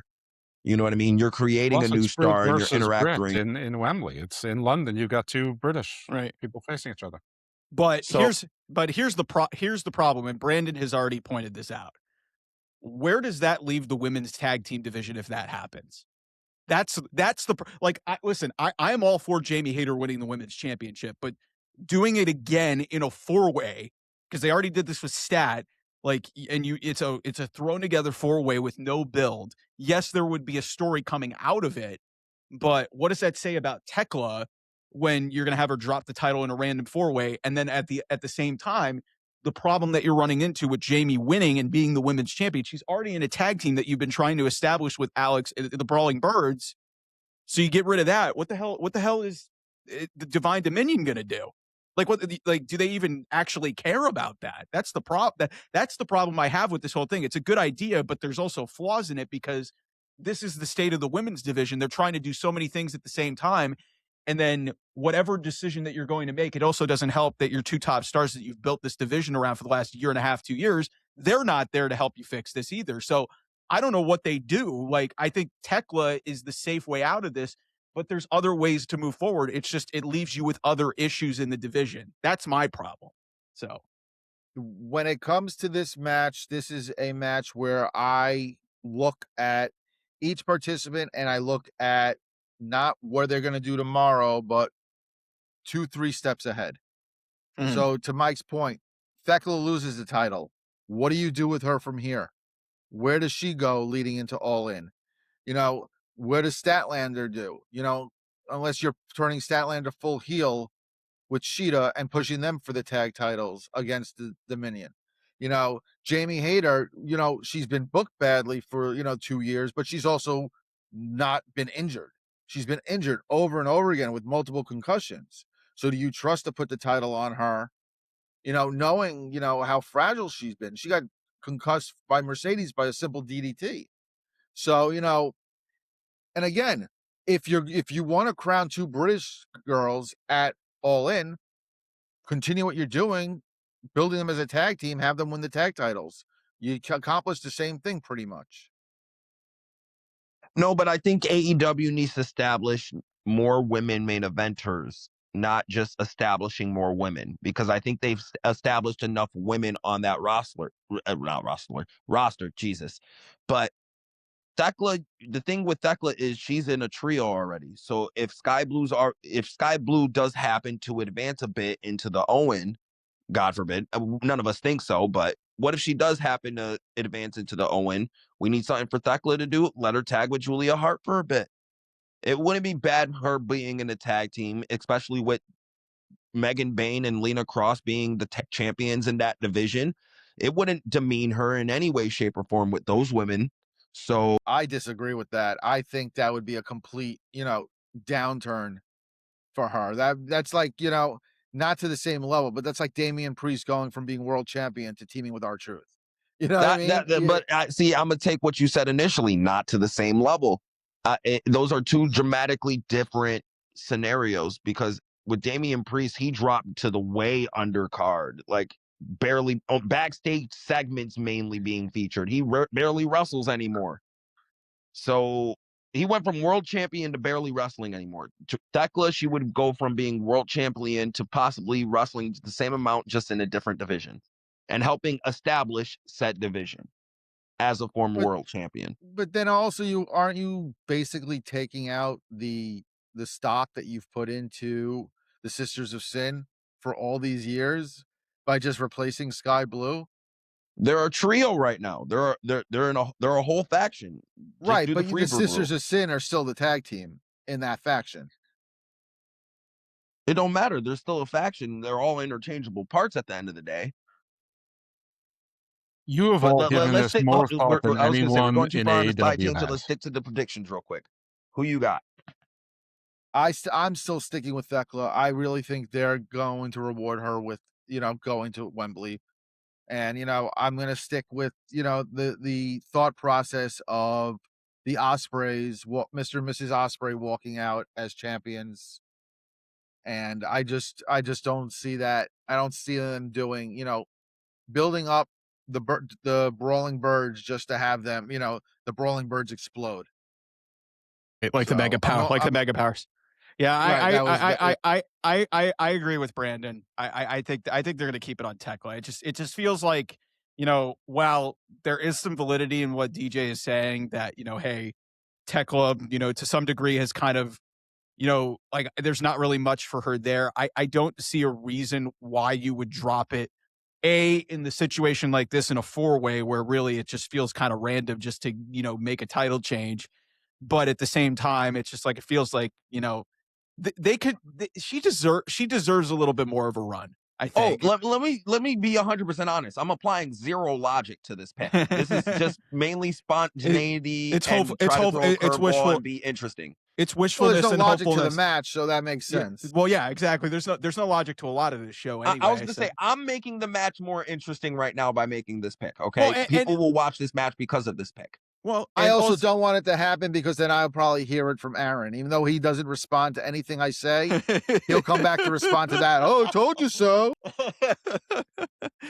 No, well, you can, and then you can tell that motherfucker, you ain't tell me shit. DJ predicted it too, bitch. Shut up. Because it's kind of that. It's not obvious, but you can see them going that way because it does make sense for, at least for that specific show. But yeah, she just got no chance in this. Like I was gonna say, also side note, think of the theme of AEW this year of everyone winning titles in their hometown. Right. That's being champions in their hometown. The anti-McMahon thought process. Yes. You know what I mean? And that's what Tony's trying to be. Anti-McMahon. You telling me he wouldn't do no shit like that? All right, I'm gonna put the belt on Jamie because I'm making up for all the bad I did to you the past couple of years, and now you're gonna headline our big show. There we go. Tony loves pleasing people. Right. Anti-McMahon, AUNTIE. All right, so Dose, who's your blind pick on this match? I think that the three of you who have all given a lot more thought to this match and the entirety of the AEW women's division than anybody in management in AEW has. I would love the Brit on Brit violence. Nobody does civil wars like the British and their colonies. But Thekla retains. All right. I'm with it. Like I said, I'm okay with being the odd man out on this one, just only for the fact that if I am right, I'm gonna be fucking telling you guys so many I told you so's. All right, but next match we got Okada, the second worst wrestler on the fucking roster, in my opinion. In my opinion alone. That's second worst. There's a lot of. What happened? The worst is Moxley, but Okada is just lazy when it comes to wrestling. Like, a lot of people just give him credit because of his past accomplishments. But if you watch Okada in AEW and you watch Okada in New Japan, they're two separate motherfuckers. Hook is on the roster. He took Tony's money, and outside of maybe a couple of situations, he has coasted. Speedball in the Danielson match. Evil Uno is on the roster. I mean, there are worse wrestlers. He's still better than Rey Mysterio in 2026. Shh. Okay. But yeah, but it's Okada versus Takeshita in the blow off for the international. I'm hoping this is the fucking blow off. This better be the First off, let me state this. This better be the goddamn blow off. Okay. Can I jump in here for a second? Because like, Go and ahead. I know Brandon's going to have a similar opinion of mine, because I know we've gone back and forth. I think the world of Konosuke Takeshita. I think this guy is fucking incredible. I got to see him at an LA Dynamite, I think it was 3 years ago, against Danielson. And I saw him in a couple of other matches right before he turned heel and joined Callis. This guy is unbelievable. Top 5 in AEW. He is one of the best in-ring workers, not just in AEW, in the entire fucking world. The match he had with Darby, even if it meant nothing, was unbelievable. This guy is so crisp. He does good shit. He is so unbelievably crisp in just about everything he does. Even if his English isn't great, he's still good. And you could make this guy a major star. But the way that he has been booked, really, like, outside of after he beat Omega, has been fucking criminal. And so, like, him losing to Moxley was ridiculous. Him going out there and losing to Darby was ridiculous. He better fucking win at Double or Nothing. Otherwise, what the fuck are we doing? Because I'm really scared that Tony's going to have Okada get one up on him again, and we're going to drag this thing all the way to fucking London, which is stupid. Takeshita deserves way better than what AEW has given him. Mike, I agree with you 1,000%. I am 100. Like, I am way behind you on your point about Takeshita. He's top 5 talents they have in ring on that roster, without a doubt. And I'm talking about, he's as good as Omega. He's, in my opinion, he's better than Fletcher. Right now, at least. Better than Fletcher. As good as Omega. Better than, who else am I thinking is really good in ring in AEW right now? He's better than Shelton Benjamin. And we're talking established veteran who can work with anybody, Shelton Benjamin. In ring, and the thing is, he's still so young. He's not even 30 yet. And he's this fucking crisp. Like, I agree with you. The booking, he has to fucking win. If not, you might as well just give him the WWE now. Like, it's almost like, cause I don't understand the hesitancy, because he's been teasing this tension with Callis for what seems like forever. It's been a year. It's been a year, but since Okada. I'm going to play some whataboutism for a second. There you go. For as much as people shit on a Triple H with like things like the Judgment Day and, you know, the Bloodline, and letting things, you know, take forever to come to a head. AEW has so many examples of doing the same thing. Cope and Christian and FTR. This breakup of the Don Callis family. Billy Starks and Athena in ROH going on almost 4 years. The Moxley Death Riders thing took for fucking ever to end. I mean, there's so many examples of, you know, and do not separate the Blackpool Combat Club from the Death Riders. They're the same exact thing. They literally changed the name. It's just William Regal's not there, and like, you know, they randomly added Pac. They killed Danielson. Yeah. Off topic, I argued with someone a couple of months ago who kept saying to me that, you know, the Bloodline's been around longer than the Death Riders. I'm like, by a month. But he's like, no, that was the Blackpool Combat Club. I'm like, it's the same fucking group. They changed the name. It's the same group. Doesn't matter. The same people. Good. Okada already beat him in the C2 semis. You've been teasing the breakup. You know, at this point, you got to put on Takeshita at this point. Otherwise, what are we doing? You know, we're just wasting this guy away. Okada's had this title for what, like 2 years since he came in. He hasn't really done anything with it. There's never been a like. Well, no, he won the Continental title, but this is where it gets so confusing. Then he won the Continental title. Then unified it with he won this when he first came into AEW. Yeah, but then they combined it. Then they broke it up. Well, and then Moxley, no. He won the Continental first before the International. And then because of how weird the C2 was, and he lost to Moxley, Moxley took the Continental, and the International that he won technically from Omega at All In, that's the title that's on the line. That's how ridiculous this whole thing has gotten. I was going to say, he was the Continental champion first before he won the International belt, because he didn't win an International belt until he beat Kenny. These are all hotels, He was Continental right? champion. He won, yes. I believe he won the Continental title from Kingston. No, it was after Kingston hurt his leg. Yeah, no, it was right after his debut. It was like a week after he debuted in AEW. It was like a week after Okada showed up in AEW. Because there was a vacancy. That's what it was. It was vacant after Kingston broke his leg. No. Kingston was the champion. No, he actually beat Eddie before he broke his leg. Okay, he just beat Eddie Klein. Yeah.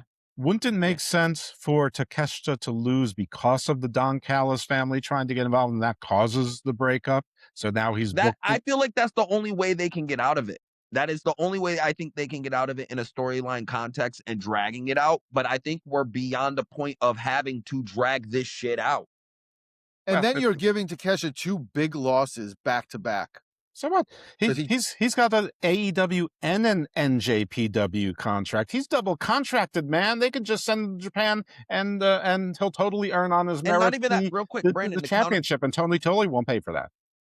And Brandon, to counteract your point, it works if you're trying to make him the sympathetic babyface, because he hasn't fully turned yet.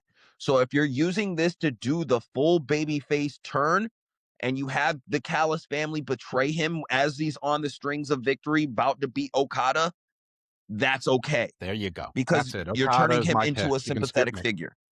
But the problem, the problem with it is they've strung this out so long. How am I supposed to even care? Well, that's a different problem. You just have to pick them out. It's there just whether like, you care or not. Like my whole thought was, I mean, when they got to Revolution, out longer. Right. My whole thought was, when they got to Revolution with Moxley, he was going to beat Moxley and win the Continental title, and then they were going to just unify it again, or they were just going to unify the championships. That was my thought when they did this, but they didn't do that, and now we're at a point where, okay, Okada's really done nothing with that international title to begin with, so why not pull the trigger here and just get out of it and do the split?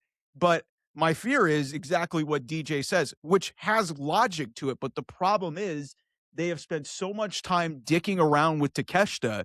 At some point, you have got to do something with that guy, and especially since you just threw him out there in Okada's place to lose a random world title match to Darby Allin for fuck all reasons. You got to stop messing around with this guy. This guy could be one of the future faces of your company. He's fucking great. And they continuously just are trying to, string it out. And yeah, you can make him a sympathetic babyface, but it's like, okay, are you going to pay it off in 3 months? How's it the future face of your company when there's so many people from AAA and NJPW and WWE that are going to be released in free agents that so many new toys to play with? But that's just the thing with him, because he's in that double contract. For him to just simply leave AEW, he's not going to go to WWE because he'll just go back to Japan. But hold on real quick, guys. I just want to counteract Mike's point real quick on, I think if they the goal is to turn him babyface, because I think with AEW right now, as of late, they've been turning a lot of people heel and switching a lot of people towards the heel side and trying to create more top heels. So you're going to need some sympathetic babyface to work with those top heels that you're now creating, with the Swerves, possibly the Hangmans now, because Hangman's been gone for a while. He's not going to come back with some type of vengeance or something over his head now that he can't challenge for the world title again. I don't see him coming back as a babyface. I see him coming back as some type of pissed off heel. I got real quick on Hangman. I got a hot take. AEW doesn't need him at this point. I don't think he's missed. I don't think he's missed at all. I think, without him there, nothing has changed. I don't know. Actually, I don't know, because you could kind of also link, the same way you can link the downfall to Darby, you could kind of also link some of the downfall to Hangman too. Right, but I'm saying at this point, AEW doesn't need Hangman right now. But I'm saying it's based on what you like to point out with Darby. You can obviously, based on the statistics that are out there, you can say the same thing about Hangman. I think AEW. You're talking about the I think ratings? AEW does need Hangman to a certain extent because he represents what Cody used to. In terms of he's the heart and soul left of AEW. Like, he's the glue that's keeping them together right now. As much as people like me and you dislike Hangman, like, he is what they got left as their heart and soul. It's not Moxley, it's not the Bucks, and it's not Omega. It's Hangman. And I think if he needs to come back as a heel, I think, to kind of get people to love him again, because that's why people loved him and started to love him again in the first place. He was a good heel and doing a great job as a heel. He used to come back with a mask and win the tournament, just like Dusty Rhodes was the American, the Midnight Rider. The Midnight Rider, exactly right. Hulk Hogan was Mr. America, so that's how he has to do it. That's wrestling. God, Mr. America, man, shit. All right, hold on. Let me rehash our picks. So I got Takeshita. Mike, you got Takeshita as well. Brandon, you got Takeshita. Dose, Okada. He's got Okada because he wants. He has to just be different. He has to, right? Yeah.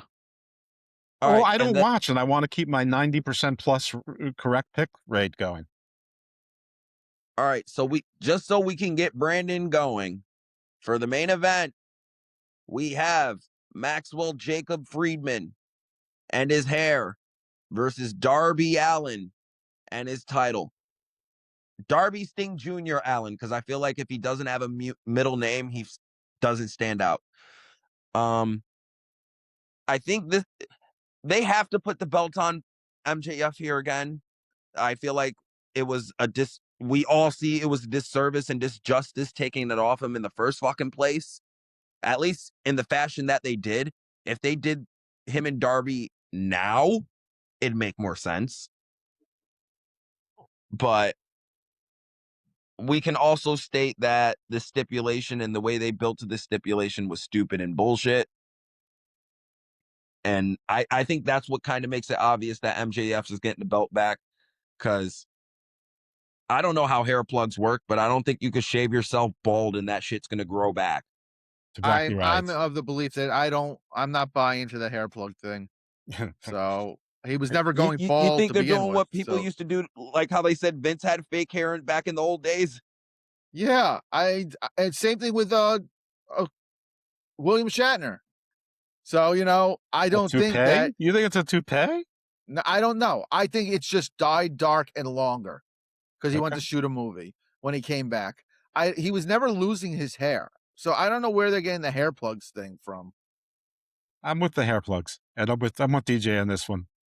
But to his point also about when he was talking about the women, TK is on a kick with crowning people in their hometown, and while it is New York City, it's still New York, not too far from Long Island. Literally 5 miles from Long Island. So at that point, Queens put is it back technically on Long Island. I know.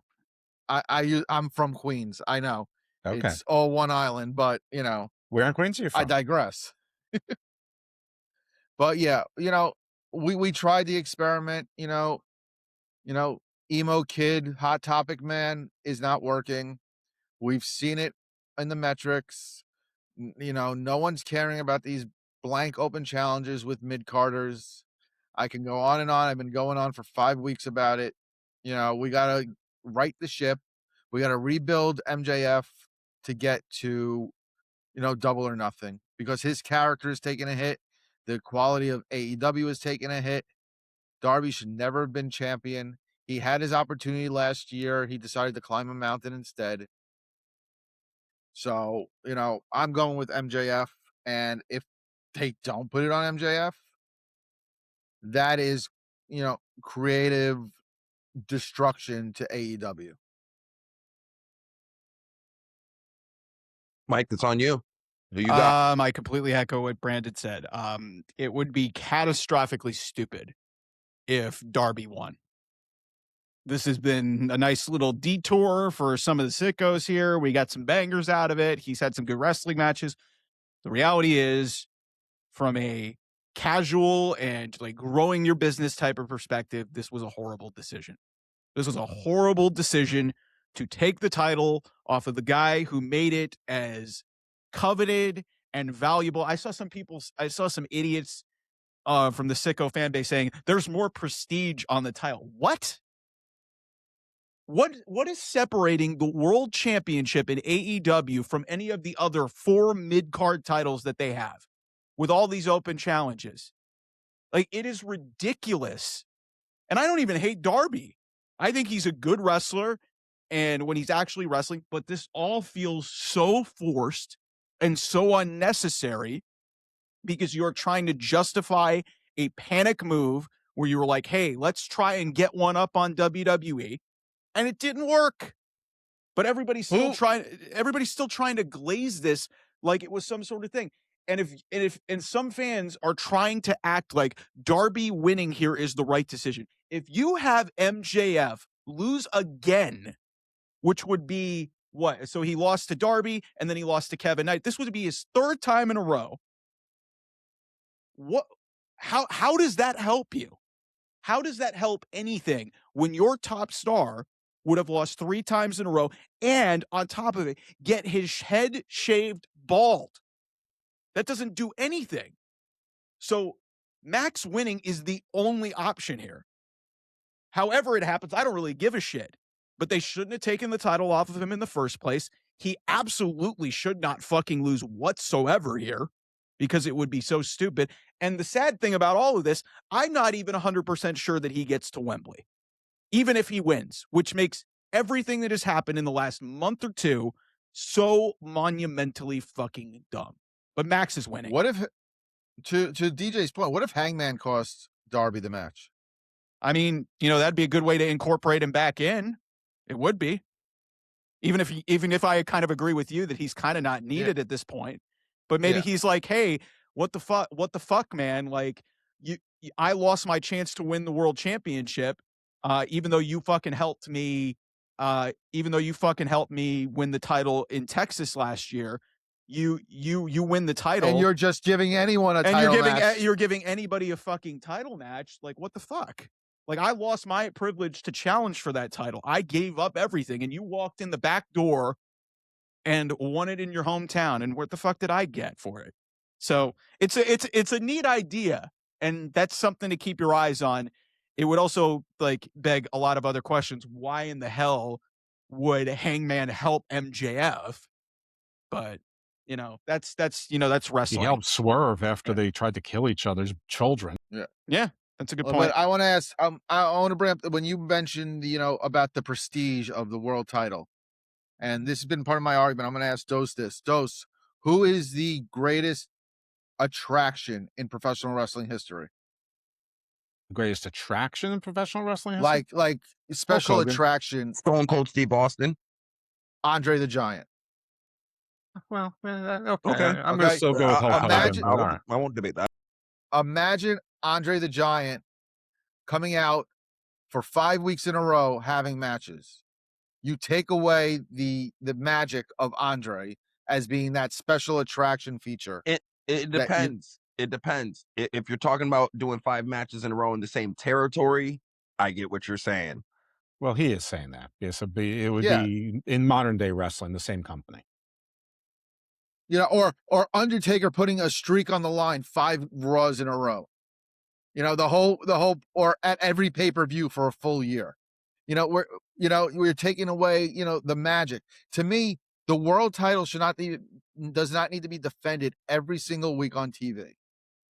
It doesn't need to be you build up to a title match. First off, that's what you're paying. You want your customers paying for if you're using the old pay-per-view model. That's why you have a TV title. That's why you created the TV title. Is exactly. For that. They have 4 other mid-card titles for the exact reason that the world title is being used for. Like they had Kevin Knight do an open challenge and Brian Cage fucking answered it this week, jacked out of his fucking mind. Like, What's separating any of these mid-card titles from the World Championship? That is the problem. And these fucking thick-headed AEW nimrods can't get it through their skulls to understand why we have a problem with this. We're not saying that Darby's not a good wrestler. We're not saying that Darby's not putting on banger matches, but it's like, bro, what the fuck? You're treating this title that Max was doing an immensely great thing with. Like the world title, all these names that were going after him have disappeared. Andrade, gone. Swerve, off TV, now in the Owen. Osprey's off doing whatever the fuck it is with the Death Riders. Like the and in the Owen. And in the Owen too. But it's just like, and now you've got him giving title matches to Sammy Guevara and Speedball. What the fuck? You know what though? At least Speedball's been on TV in AEW. Yes, there you go. Sammy hasn't even been on fucking TV in AEW since he hasn't January. won a proper. I think I saw a stat. Hold on. I had this thing bookmarked. I'm going to tell you. I looked at it last night. Sammy Guevara has had 5 matches on AEW TV, proper AEW TV, not Ring of Honor. Only 5 matches since All in Texas. 5 matches. His last one-on-one singles victory in AEW came on February 16th of 2024 against Jeff Hardy, who's not even there anymore. His last overall singles win in AEW was a $100,000 4-way match. Oh, well, which now was we know on why May he's been 3rd of off. last year. Yeah, okay. That guy is challenging for the world title. What? Just because he says so. And I mean, people will be like, oh, they're the 4 pillars. Guys, we haven't even batted an eye at Sammy Guevara for years in AEW. Yeah, he's one of the original 4 pillars of this company, but nobody gives a shit. That 4 pillars didn't work out so well. Like, shit. What are we thinking? And that, ladies and match gentlemen, are we was up to? Double or Nothing. Yeah. Now, you know, we're getting close to the end here, but I was told that Dose has a theory or an idea. It's more of a pitch. All right. First of all, I want to put my pick on the record. MJF. I'm with everyone else. I absolutely think. Okay, he's not going against us this time. Good. I know. I'm not trying to just be difficult, but I mean, you know. Also, if he was going away to do a movie where he was playing like a Marine or something like that, maybe that would make sense. But if he was going away to do a movie, everybody, all the sickos and all the dirt sheets would be reporting on it. So, you know, so we all knew about his Happy Gilmore thing or whatever it was for like 17 years before it happened. Anyway, okay. So here's my pitch. So right now, first I have to lay the table. A lot of you out there don't like me. Some of you rightly, some of you wrongly, some of you just misunderstand me. Clean slate. This is a truce. This is Switzerland. I come in peace, olive branch, doves are flying everywhere. It's beautiful. This is something I've been thinking about for a while.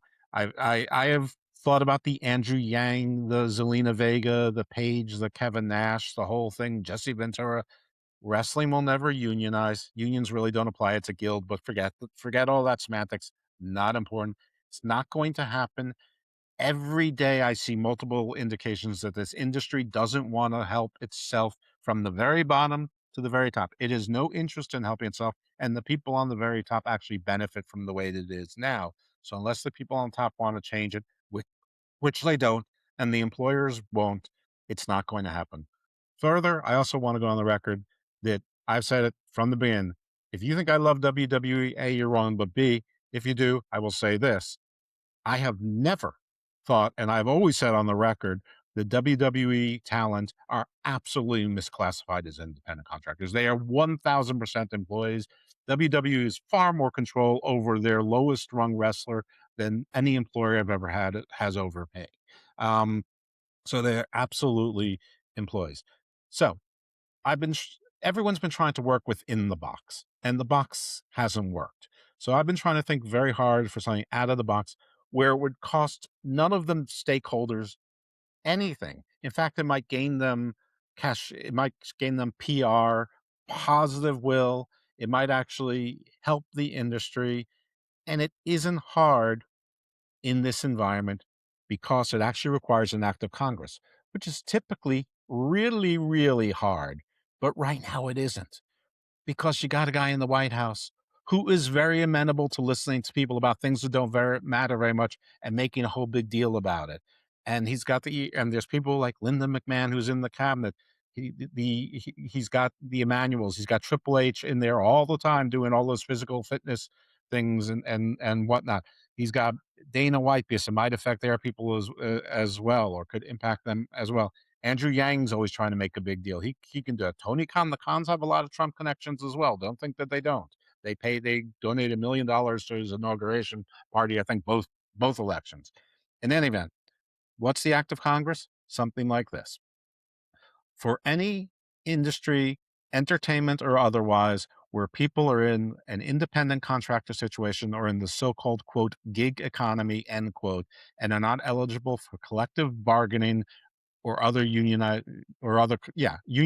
or other collective bargaining representation, comma, those industries collectively or separately can form trade associations wherein members of that trade association are eligible to buy insurance and other benefits at group rates. Something to that effect. I don't exactly love the end, because I think the trade association, if it was able to, could buy it for them and then they repay them, sort of like but sort of like SAG-AFTRA, insurance companies compete for their business. So even the insurance companies win, because they get more customers who can get group insurance. And this is not just for wrestling. I'm only thinking about for wrestling, but it could be MMA fighters. It can be poets. It can be indie bands and musical acts. It can be speakers who are professional speakers, adjunct professors who go from place to place, people who rent hotel rooms to tell you that UFOs are real, people who rent hotel rooms to tell you UFOs are fake, people who rent hotel rooms to tell you that the UFOs are demons. All of that, the gig economy, Uber drivers, Lyft drivers. In any event, and yes, they'd have to pay for the insurance most likely, but at least they could get it at a group rate, and they could also set up qualified retirement plans under that group rate. And the trade association would presumably be a not-for-profit organization. And so Kevin Nash, Tony Khan, Andrew Yang, Conrad, Dave Meltzer, Sean, Soraya, Zelina, Triple H, anybody who is interested in this will cost you nothing except a few phone calls. Even I think President Trump would like to call this a win that he did something for the working man. Hey, no taxes on tips, which by the way hasn't happened yet, but it's the same concept. You're helping the same people. So, I think everybody wins right now in this moment. So do that, and there'll be no more excuse for having no insurance, including disability insurance, long-term and short-term, and thus we might never see another GoFundMe again. Okay.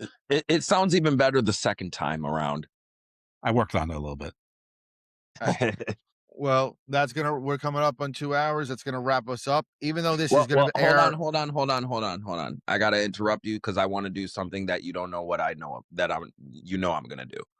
So Brandon sucked it up today, and he's going through it.